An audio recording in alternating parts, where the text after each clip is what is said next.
Suicídios. Lições Bíblicas. Jovens.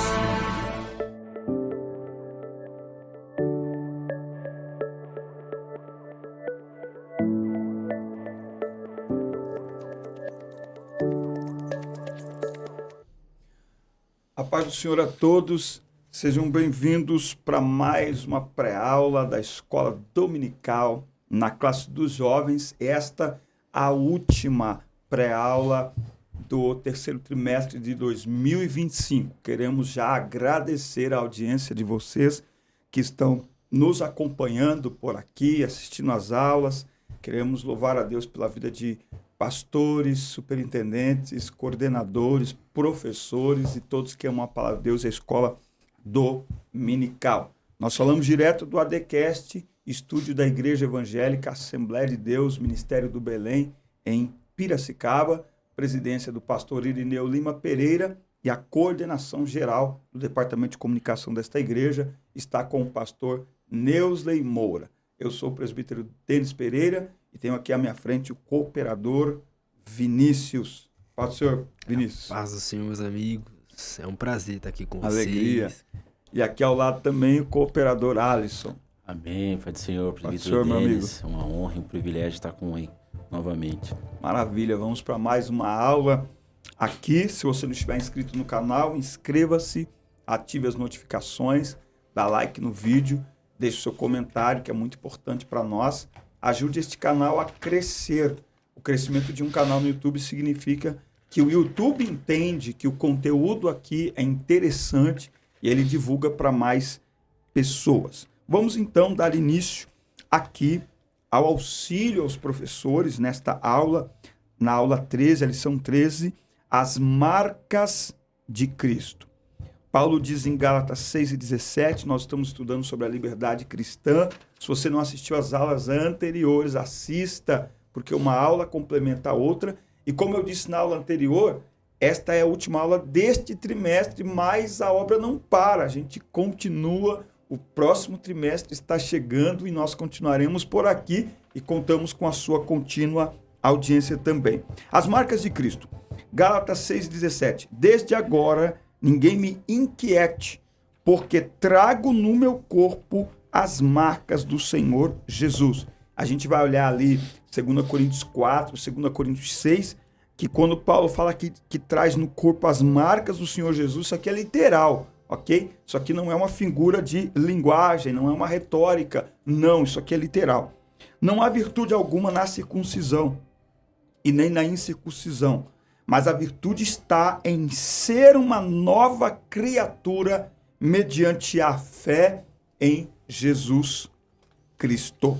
Vamos com o cooperador Alisson iniciar aqui a leitura do nosso texto bíblico. Gálatas capítulo número 6, verso do número 9, vai nos dizer: E não nos cansemos de fazer o bem, porque o seu tempo ceifaremos, se não houvermos desfalecido. Então, enquanto temos tempo, façamos o bem a todos, mas principalmente aos domésticos da fé. Vede com que grandes letras vós escrevi por a minha mão. Todos os que querem mostrar boa aparência na carne, esses vos obrigam a circuncidar-vos, somente para não seres perseguidos por causa da cruz de Cristo. Porque nem ainda esses mesmos que se circuncidam guardam a lei, mas querem que vos circuncideis, para se gloriarem na vossa carne. Mas longe esteja de mim gloriar-me, a não ser na cruz de nosso Senhor Jesus Cristo, pelo qual o mundo está crucificado para mim e eu para o mundo. Porque em Cristo nem a circuncisão, nem a incircuncisão tem virtude alguma, mas sim o ser uma nova criatura.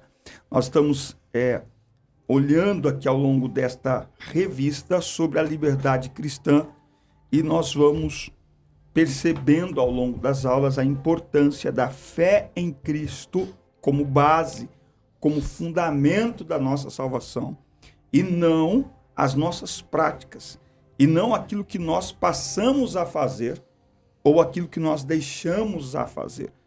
Sois salvos pela graça por meio da fé. A fé é o único meio pelo qual o homem alcança a salvação. Não fé nas suas obras, não fé naquilo que ele faz, mas fé no que Cristo fez por nós. Predador Alisson, leia os objetivos, por favor. Eu passei eles aí.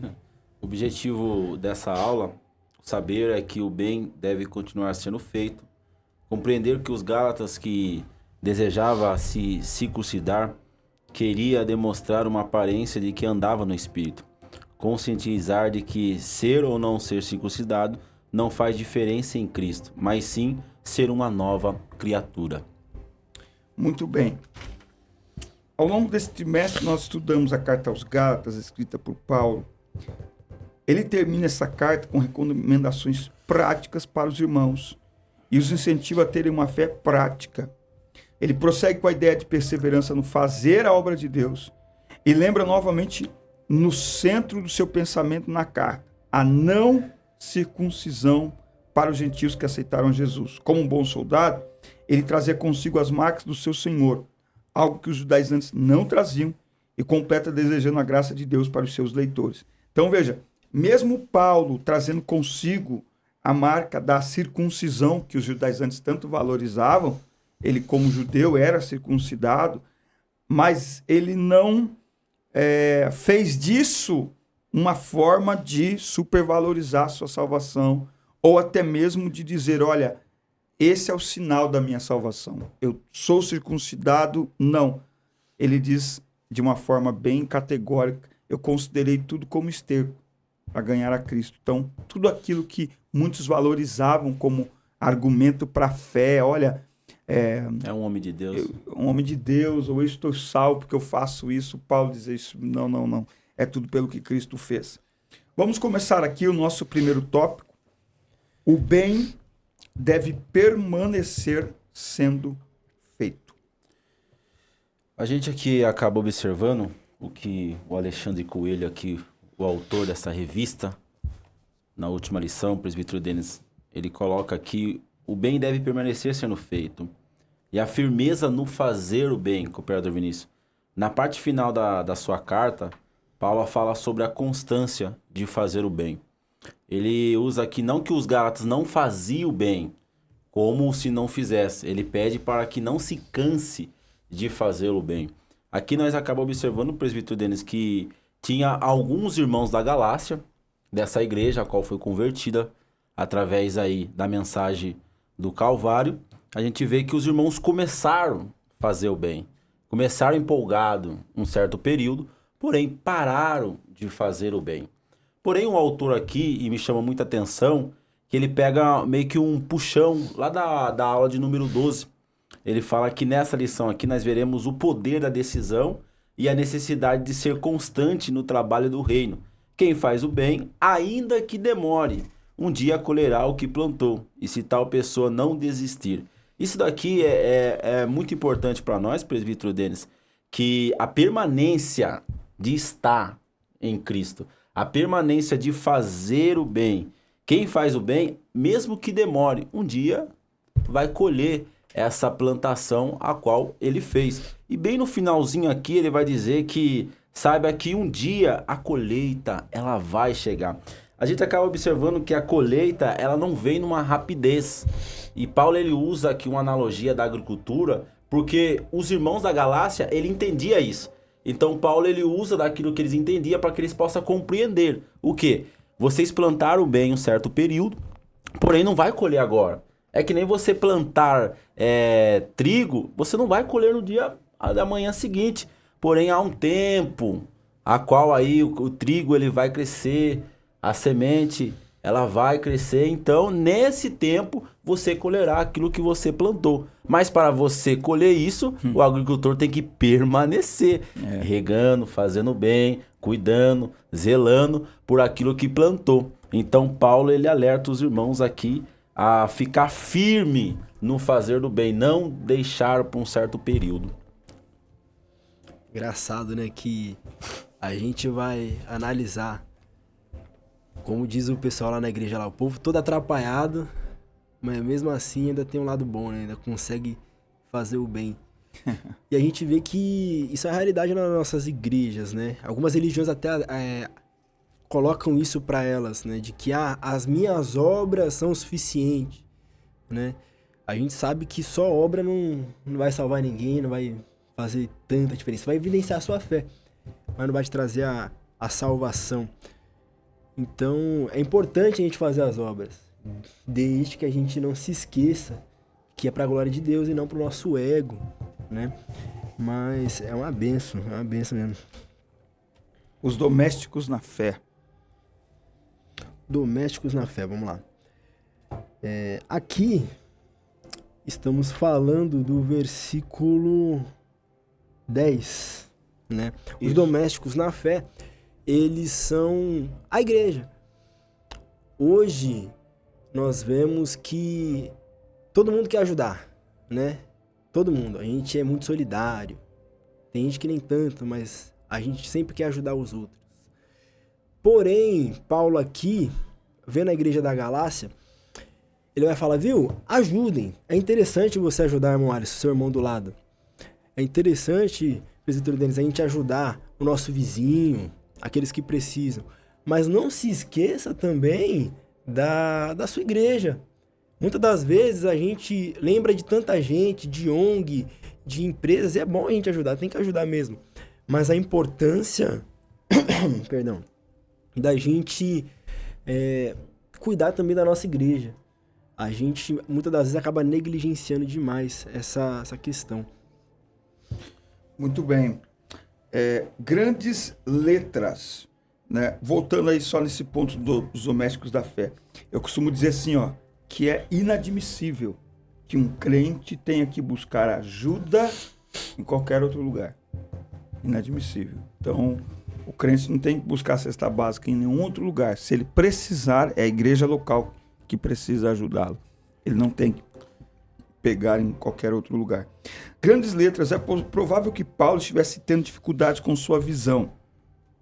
Aqui eu faço uma especulação de que no capítulo 4, versículo 15 e 16 de Gálatas, na minha visão especulativa, chega o mais próximo da gente saber qual era o espinho na carne de Paulo, ou pelo menos qual era a expressão física do espinho na carne. Gálatas 4:14, ele fala assim, ó, e minha tentação que estava em minha carne, portanto é um problema físico, nem por isso me desprezastes, nem me rejeitastes. Ou seja, se ele fala isso para a igreja da Galácia, é porque em outros lugares ele foi desprezado e rejeitado. Aí ele diz, mas vocês não me desprezaram, não me rejeitaram, antes me acolhestes como a um anjo de Deus, ou até mesmo como Cristo Jesus. Onde está agora aquela bem-aventurança da qual falastes? Tenho também memória. Aí ele vai dar uma dica boa para nós, que se possível fora, vós teríeis arrancado os teus próprios olhos e dado-os para mim. Então, ao que tudo indica, se o espinho na carne de Paulo não é a doença em si nos olhos, mas ele tinha algo nos olhos que o prejudicava muito e que o deixava com uma visão não agradável, a ponto de algumas pessoas olharem e não gostarem do que estavam vendo, né? Então, é por isso que aqui ele faz essa possível referência, relembrando aos Gálatas que quando esteve com eles, mesmo em fraqueza, não foi desprezado, não é? Esse pode ter sido o motivo que o levou a destacar esse texto, de forma que ele deixa claro, olha, se vocês pudessem, vocês teriam arrancado os seus olhos e entregado eles a mim. Eu acredito que esse é o mais próximo que a gente chega de descobrir, assim, bem diretamente o que era o espinho na carne de Paulo. Paulo também vai falar sobre a aparência na carne, que era algo que os judaizantes valorizavam muito e que muitas pessoas valorizam no dia de hoje. Aquilo que é exterior, aquilo que é visível. É claro que a mudança que nós vivemos em Cristo, ela vai produzir resultados visíveis. Ela vai a mudança que vivemos por dentro, ela vai ser externalizada, ela vai ser manifesta. Tem que ser. Para que o ímpio, para que as pessoas, os crentes, enfim, para que o mundo, para que todos olhem para nós e vejam Cristo em nós. Como que as pessoas veem Cristo em nós? Nas nossas atitudes, na nossa fala, no nosso jeito de andar, no nosso jeito de vestir. Mas isso como resultado de quem é salvo. Então eu não tenho que me vestir adequadamente para mostrar uma superioridade espiritual que não existe, ou como sinal de que isso agregue algum valor à minha salvação. Como se eu estivesse ajudando Jesus, né? Não. Ele não precisa de ajuda nenhuma. Tudo que ele tinha que fazer já foi feito. Mas os judaizantes valorizavam demais essa coisa externa, né? Que nós temos que ter esse cuidado, porque hoje existe uma pluralidade de igrejas e denominações, né? Muitas, né? Nós temos a nossa identidade. Eu costumo dizer isso. Não é questão de ser pecado ou não. A nossa identidade é essa. E tá tudo bem. Tem outras denominações que não têm essa identidade do terno, da gravata, as irmãs, do vestido. Prega Jesus, prega a palavra, são fiéis à palavra de Deus. Nós não vamos discutir isso, não é? Agora, a gente não pode supervalorizar, achar que a gente é mais santo ou mais crente. Ou só nós aí, pessoal. Ou que só nós vamos, porque nós nos vestimos mais parecidos. É. A gente falar aí sobre essa circuncisão dos gentios, né? O autor aqui me deixou um texto ao qual me chamou muita atenção, que a circuncisão nunca foi e nunca será um pré-requisito ou pós-requisito para a salvação em Cristo. Olha isso. A gente vê que isso daí foi um fermento aí para os irmãos aí da igreja da Galácia, cooperador Vinícius, a qual desviou muita gente e deixou muita gente aí com pensamento aí se de fato só a salvação era necessária ou precisamos fazer algo a mais, né? A gente acaba observando como o presbítero Denis aí falou, cooperador Vinícius, que a manifestação de como a gente anda é uma evidência de que a gente é servo de Deus. Beleza. Porém, aqui não podemos usar isso como uma capa. Porém, aqui a gente acaba observando que apóstolo Paulo aqui, junto com o autor aqui, ele está nos dizendo que por mais que nós andamos de terno e gravata, andamos com a Bíblia embaixo do braço, o mais importante, a gente temos que praticar aquilo que lemos, aquilo que escutamos. Porque os fariseus, e Jesus ele fala sobre isso em Mateus capítulo número 23, que é a maior seita em Israel, mais respeitada, e Paulo veio dela, a gente acaba observando que eles pregavam a palavra de Deus, porém, eles fechavam tanto a porta do céu que nem eles estavam entrando. Então, a gente acaba observando que isso é muito perigoso, por causa do quê?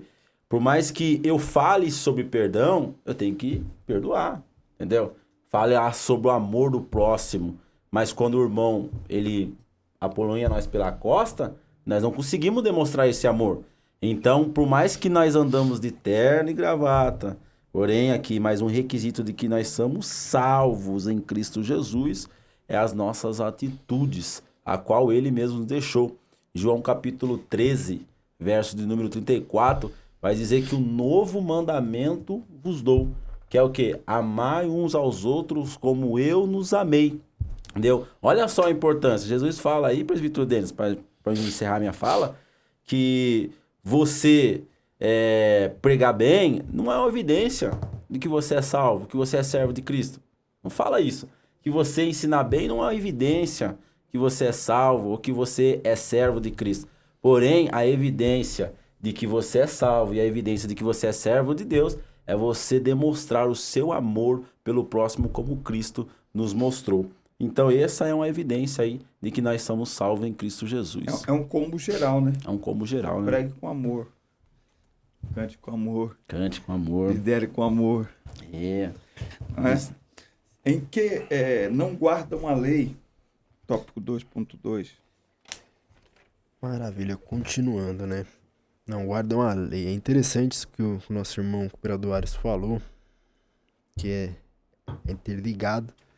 Aqui a gente vai falar sobre o versículo 13, né? Vai falar, porque nem ainda esse mesmo que se circuncidam guardam a lei. Ou seja, ele vai falar sobre duas coisas primeiro. Essa primeira parte que eu li que ele vai falar sobre o quê? A hipocrisia.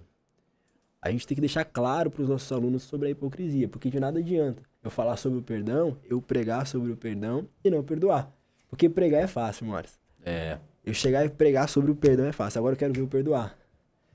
E o restante do versículo vai falar, mas querem que vos circuncideis para se gloriarem na vossa carne, ou seja, o ego, o egoísmo. Né? A gente tem que deixar isso claro para os nossos alunos, a importância da humildade. Porém, aqui, para que a gente não fique tão grudado assim na revista, a gente possa trazer algo novo para os nossos alunos, o que o escritor aqui, juntamente com o Paulo, está querendo trazer? O ser ou o parecer. Porque muitas das vezes, aquilo que nós parecemos nem sempre é aquilo que nós somos. Sim. Tem até aquela mensagem que eu trouxe esses tempos atrás aí. A gente chega dentro da igreja, a gente se veste normal, terno e gravata, a gente dá glória normal, mas o Espírito Santo sabe que o coração não está normal, o coração não está em Cristo, o coração não está quebrantado.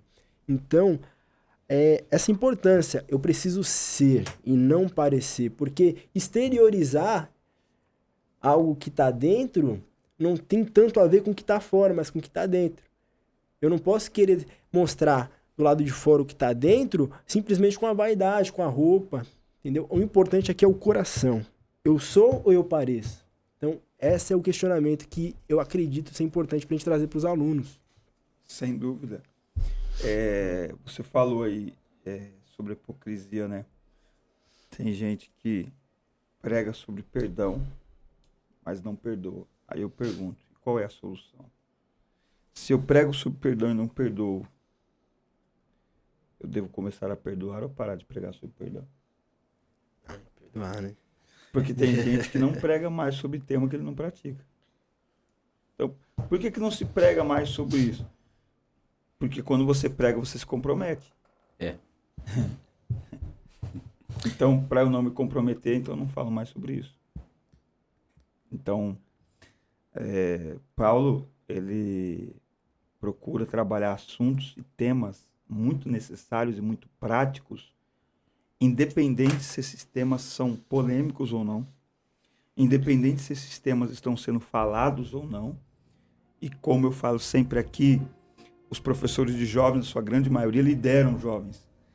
E não podem perder a oportunidade de aprender com a aula e ensinar também. Ainda que o tema seja um tema mais pesado, um tema mais difícil ou mais consistente.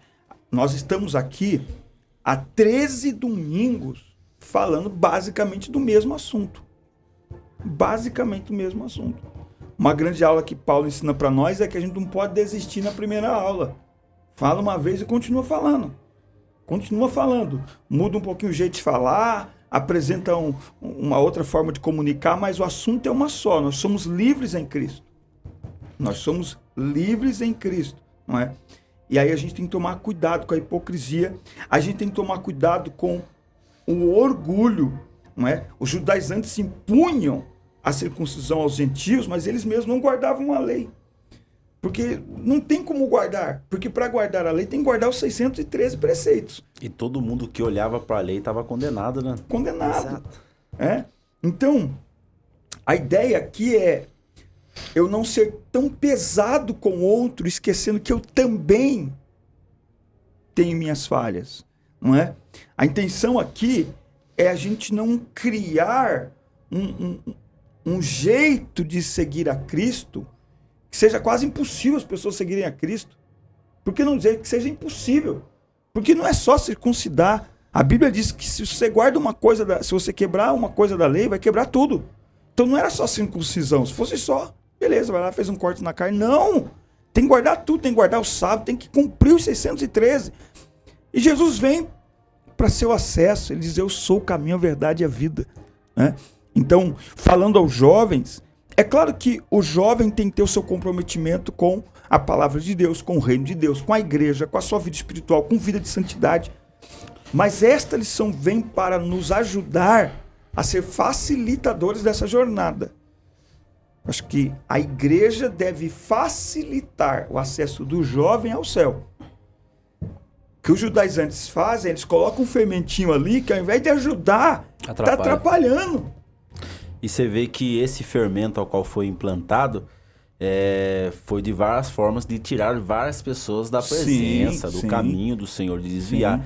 Então, usando esse paradoxo aí ao qual o autor nos deu, era no sentido do quê?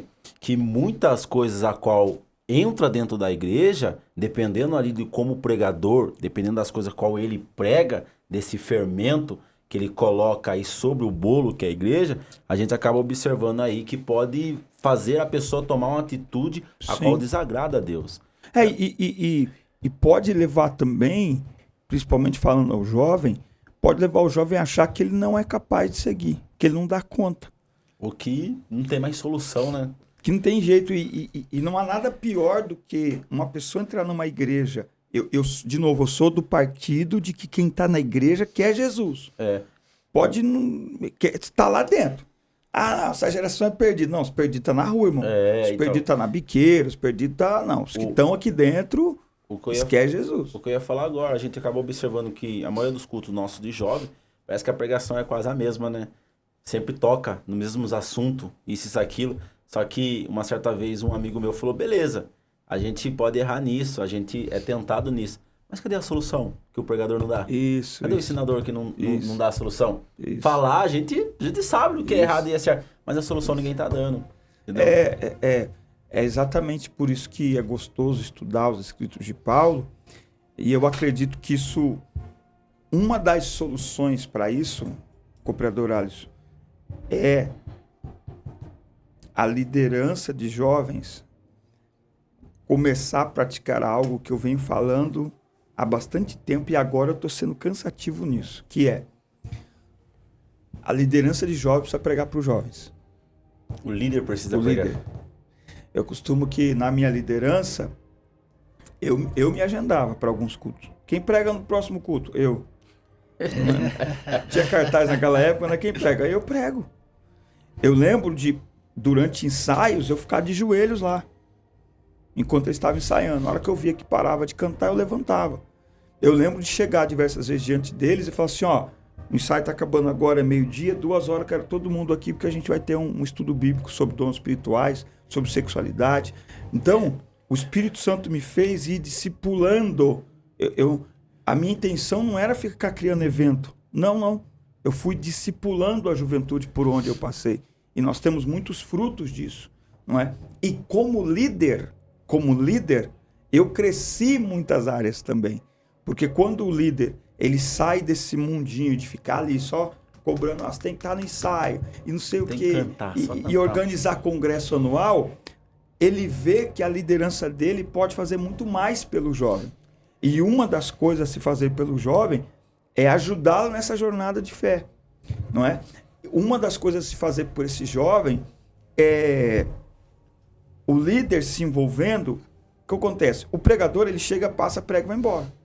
Agora, quem trata os assuntos, sabe, os assuntos mais complexos, os assuntos mais pesados, é o líder local. Eu, como pregador, eu posso passar, preguei maravilha, mas é 1 hora. Acabou, eu vou embora. Aí tem líder que ele chama o pregador de fora e ele escolhe um tema para que o pregador... deita.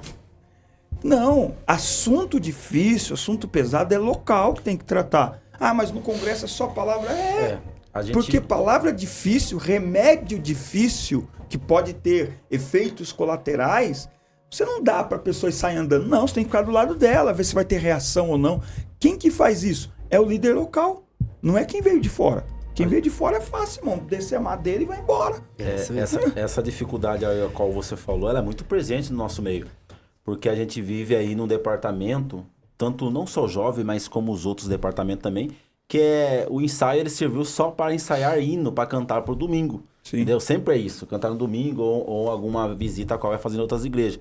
Porém, a gente vê que o líder, ele acaba faltando muito em questão de tratar essas lacunas aí, a qual o senhor estava falando, sobre esses assuntos. Tem jovem, liderados meu, que não consegue perdoar. Não, eu vou trazer no ensaio de hoje Sim. um tema sobre perdão. Como dar ali Sim. um caminho para o ser humano para entender. Falar sobre isso, sobre a pornografia. Vou falar sobre a pornografia, vou falar sobre os assuntos a qual o meu liderado está passando. E às vezes tem uma pessoa que não conseguiu se confessar ali ou falar da sua dificuldade, ela vai se identificar com isso. Então é importante que o ensaio, você jovem, professor que é líder de jovem, entender que o ensaio não é só feito para cantar música, ensaiar música para cantar no domingo, mas sim Os também... mesmos hinos. Os Deixa mesmos pra lá, hinos, gente. mas sim você tratar dos assuntos a qual os seus liderados estão passando. O líder, quando ele entender isso, irmãos, é maravilhoso, viu?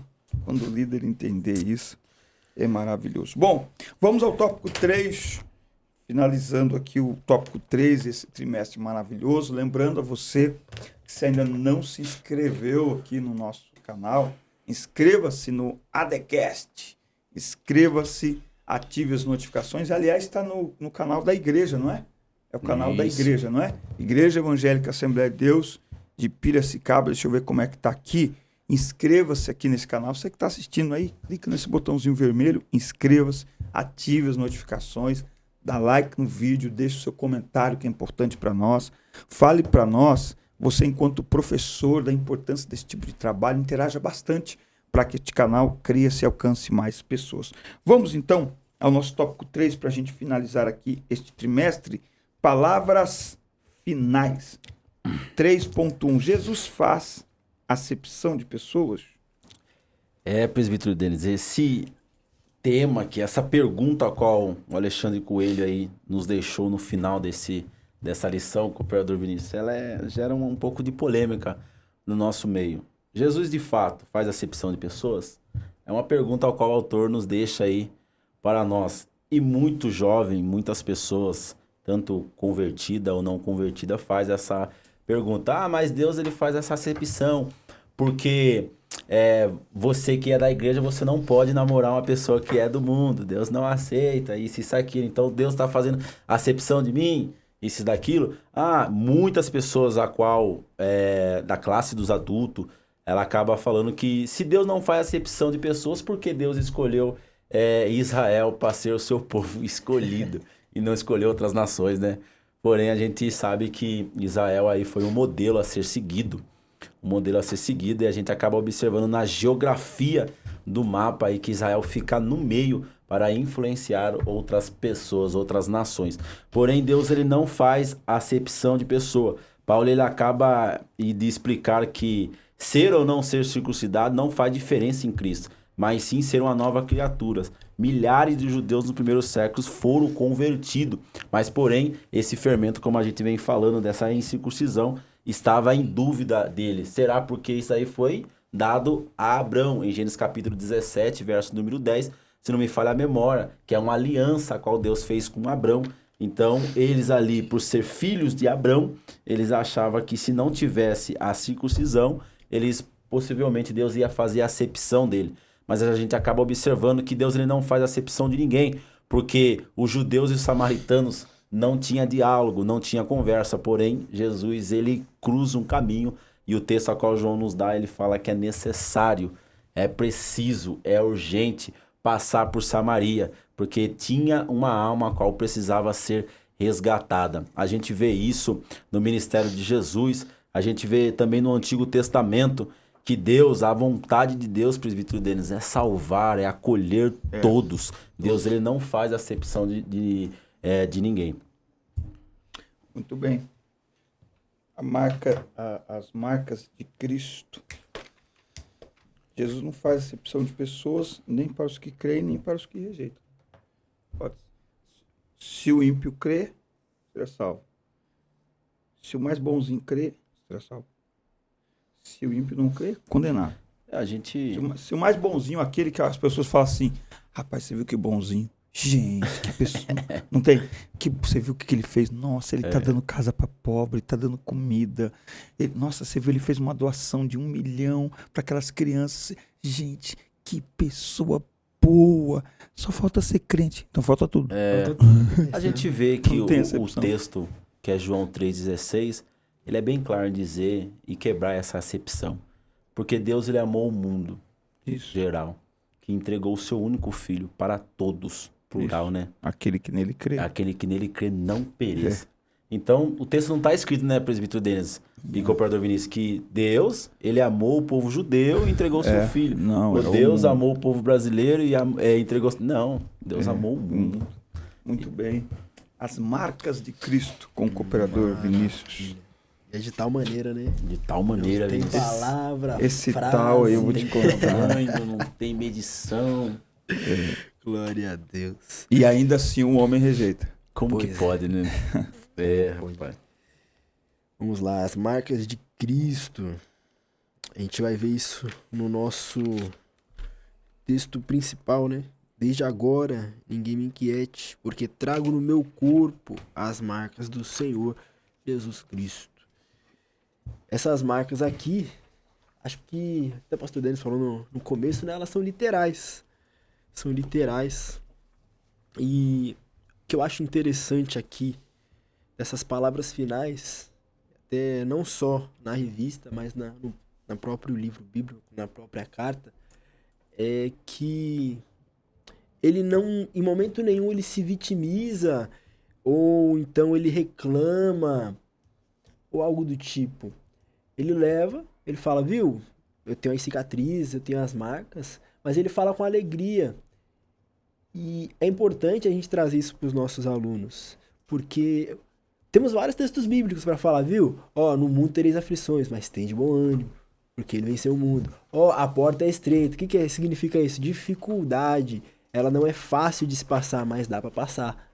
E o final é bênção. Vale a pena. Vale a pena. É. E Jesus nunca falou que seria fácil. Ele falou que o final seria vantajoso, né? Aí o jovem fala assim, nossa, mas tá tão difícil. Mas ele nunca falou que seria fácil. Na verdade, a aflição é uma promessa dele, né? Ele falou que é possível. É possível, não é? Ele fala, toma a tua cruz e vem. Né? Vamos embora. E a cruz é pesada. Por mais que o fardo dele seja leve, Sim. a caminhada continua sendo pesada. Sim. Então a importância de levarmos as marcas de Cristo Sim. também, né? É interessante que quando a gente olha pro... Eu gosto muito de como Paulo fazia também, usar as questões humanas e atuais para a gente contextualizar. Eu costumo dizer que eu não gosto de ver, não me emociona muito as cenas do pódio, sabe? Um atleta, um corredor, um time, aquelas cenas do pódio não me emocionam. O que me emociona é descobrir a trajetória. E aí você descobre que teve gente que competiu doente, gripado, machucado, às vezes com uma costela quebrada, às vezes com um dedo quebrado, né? Às vezes com um tendão quase partindo no meio, né? Às vezes você vê o jogador ali num alto rendimento e hoje em dia dá para perceber porque tem uns, não sei como é que chama, mas eles colocam às vezes na perna, no braço do jogador umas fitas assim, coloridas. Então você olha na perna do jogador, tá aquele monte, você fala, meu Deus, o que é aquilo? Não é? Teve uma competição há algum tempo agora que tinha um jogador que só podia jogar 30 minutos, porque ele estava com o tornozelo praticamente quebrado, não é? Então, tudo aquilo que vale a pena exige esforço, tudo aquilo que vale a pena traz junto no contexto lágrimas. Tem gente que compete chorando. Tem um dos maiores jogadores do mundo, ele estava servindo a seleção portuguesa quando ele recebe a notícia que o pai dele tinha morrido. Terrível. E aí o técnico fala para ele, quer voltar para casa? Ele disse, não, vou terminar o jogo. Ele só volta para Portugal. Aí eu falei quem que é, deixa pra lá. Mas ele só volta para casa para sepultar o pai depois que termina. O jovem precisa olhar isso. Se é difícil, é porque o que está nos esperando vale a pena. Tem vontade de pregar. É deles. Mensagem Se é difícil, é porque vale a pena, meu Deus! Presbítero Denis, tem um texto do próprio Paulo, em 2 Coríntios capítulo 4, o verso 16 em diante, que vai dizer a respeito desses processos, dessas marcas, que ele fala assim: portanto, não desanimamos, ainda que o nosso exterior, lado de fora, esteja desgastado, o nosso interior, lado de dentro, está em plena renovação dia após dia. Ao 17, pois as nossas aflições leves e passageiras estão produzindo para nós uma glória incomparável de valor eterno. Olha o 18 para finalizar. Sendo assim, fixamos nossos olhos não naquilo que se pode enxergar, presbítero Denis, mas nos elementos que não são vistos, cooperador Vinícius, pois os visíveis são temporários, a passo que o que não se vê são eternos. Olha a alegria de Paulo. Tremendo, ele focava em algo que ele não enxergava, mas ele sabia que era eterno. Era eterno. Por mais que estava doendo do lado externo, tomando chicotada, sendo preso, corneliado, apedrejado, ele fala, vale a pena. Porque tudo isso daqui é passageiro. Agora é vontade de pregar. Então. E a gente vê isso em tudo, né? Você pode ver, Eliseu Rodrigues, ele fala, você tá passando pelo que ninguém tá passando, é porque você vai viver o que ninguém viveu. Exato. Os mais belos hinos e poesias são escritos em tribulação, então você vai contar um testemunho. Eu costumo dizer que se a prova é exclusiva, porque o testemunho também é. Não é? Falou tudo. Ué, você vê, ó. Sara era estéril, mas o testemunho que ela conta não é o mesmo testemunho de Ana. Não conta, né? Na velhice ainda? Não é o mesmo testemunho, um testemunho diferente. Então, uma prova ela é exclusiva porque o testemunho também é. Você vai contar o que ninguém... E o gostoso é você contar o seu testemunho, não o testemunho dos outros. Exatamente. Porque é a sua experiência que te faz permanecer também. Muito bom. Nós permanecemos por causa de Cristo, mas o Evangelho, e esse é um ponto a se observar no final dessa nossa aula, falando aos jovens, a líderes de jovens, professores de jovens, o Evangelho é uma proposta de experimentação. O Evangelho não é uma filosofia para a gente ficar divagando na mente, não. O Evangelho é algo que se experimenta no corpo, no físico também. Ele se manifesta, as aflições, as alegrias, que não é só aflições também. Isso é verdade. Tanto que Paulo diz, nós nos gloriamos até nas aflições. Então, a vida do cristão, que é um outro ponto a se tratar com jovens também, porque senão a gente fica pesando a mão só num... é o sofrimento. Não, querido, tem alegria. Né? Paulo começa essa carta falando de graça e termina falando de graça. Não é? Então, a vida cristã é esta experimentação, que é algo que o jovem busca muito, principalmente nos dias de hoje, tá? A glória. O jovem que está dentro da igreja, ele está procurando por uma experiência. E esse é o objetivo da igreja e da liderança. Produzir uma experiência para esse jovem. Agora, que tipo de experiência? Depende. Se essa experiência for produzida por entretenimento, nós vamos produzir consumidores do evangelho. Se for uma experiência produzida por discipulado, aí nós vamos produzir discípulos. A experiência que esse jovem vai viver é de discipulado. Ele vai se tornar um discípulo. O consumidor sempre quer uma novidade. E por isso a gente vê em algumas igrejas tanta rotatividade de jovens. Não é? O jovem que está lá em janeiro não é o mesmo que está lá em abril. Porque o entretenimento é o tom do culto naquele lugar. Agora, quando Cristo, quando a palavra é a dinâmica do ambiente do culto, esse jovem ele fica, porque ele não está atrás de novidade. A maior novidade que ele tem na vida ele encontrou em Cristo. Então Paulo aqui, ele mostra que a graça não é somente para a salvação, mas também para a nossa vida cristã. Ele experimentou a graça em sua vida, mesmo quando teve negado a oração por si mesmo.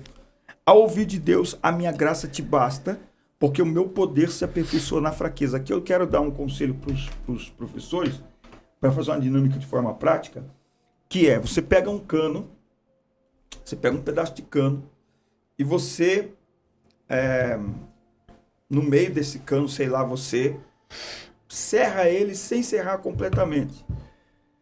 Se entregar isso para um jovem e pede para ele quebrar, ele vai quebrar facilmente, ok? Ele vai quebrar facilmente. Agora você pega o mesmo cano, já está entendendo o raciocínio. Pega o mesmo cano, pega uma luva, põe ali, cola, entrega para 5 jovens e manda ele quebrar no mesmo lugar. Não quebra. É isso exatamente que Paulo está dizendo aqui. O meu poder se aperfeiçoa na fraqueza. É na onde você é mais fraco. É na onde você sempre cai. É na onde você sempre erra. É na onde você sempre desiste. É aí que Deus quer trabalhar. Ele tem poder para trabalhar. É aí que o poder dele se aperfeiçoa, ou seja, te torna mais forte. Presbítero Denis, e esse texto aqui me lembra muito o ministério de Jesus. Mateus capítulo 26, cooperador Vinícius, o autor Mateus vai nos mostrar a fragilidade humana de Jesus, a tristeza, a qual Lucas vai relatar que o seu suor era como as gotas de sangue. Porém, ele pede ao Pai, liga ao Pai e o Pai não responde. Porém, a fraqueza de Jesus dentro do Getsêmani, do pecado de toda a humanidade na vida de um só homem, o poder a qual se aperfeiçoou, a gente vê a manifestação na cruz do Calvário, a qual ele, quando ele se expressa pendurado, ele vê tudo aquilo que ele passou, ele fala: Pai, perdoa eles porque eles não sabem o que faz. Esse é o maior poder a qual o Evangelho, a qual a cruz, o legado a qual Jesus nos deixou, que a fraqueza a qual ele passou umas horas atrás se aperfeiçoou.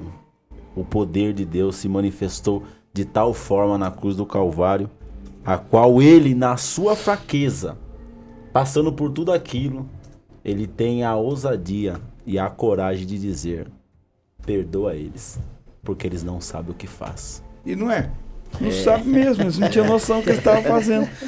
Como diz o pastor Messias, eu acho Deus uma graça.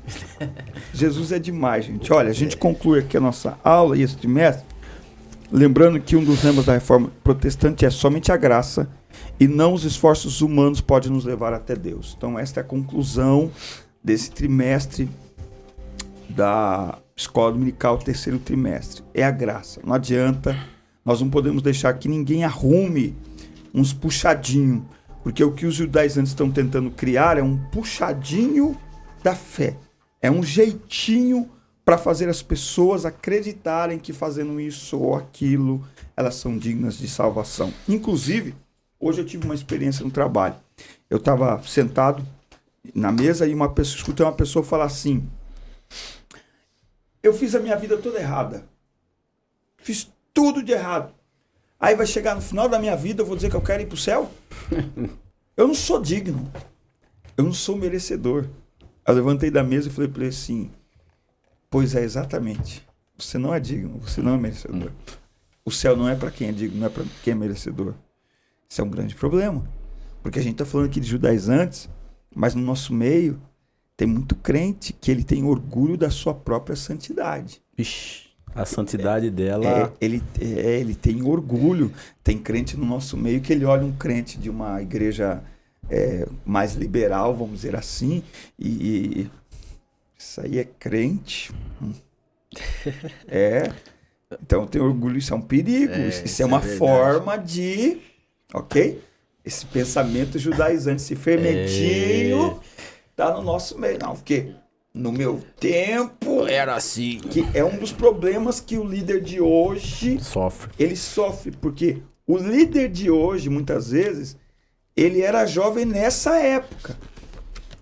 E aí, às vezes, ele quer que o jovem de hoje, ele quer a mesma rigidez, porque para ele isso era valioso. E é valioso. É valioso. A santidade, presbítero Denis. Mas assim, não é... A santidade, pra gente encerrar. Cuidado. Uma certa vez Jesus viu um fariseu orando em pé, com muita eloquência. Porém, do outro lado, ele vê outro ser humano orando com o coração aquebrantado e contrito. E a pergunta é, deixar para os professores e para os alunos: quem que aí estava com o coração certo? Não é? O que falava bem ou o que estava com o coração quebrantado? Por isso que Davi diz: o coração contrito e quebrantado, tu não desprezarás. Tu não desprezarás. Maravilha, meus amigos. Obrigado, Vinícius. Deus abençoe.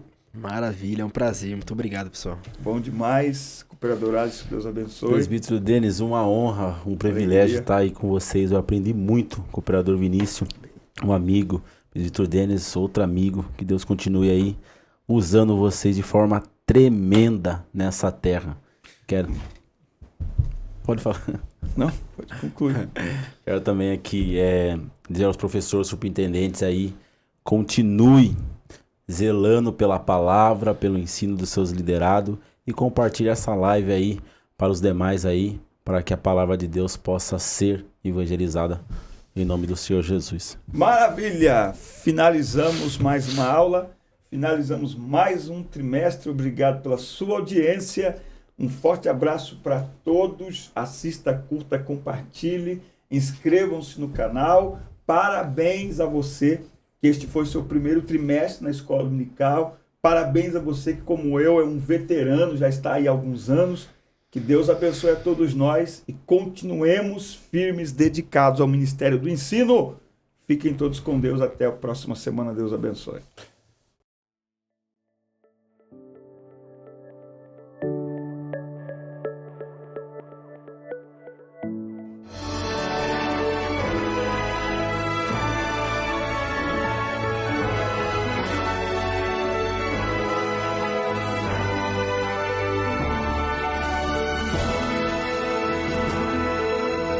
Subsídios. Lições Bíblicas. Jovens.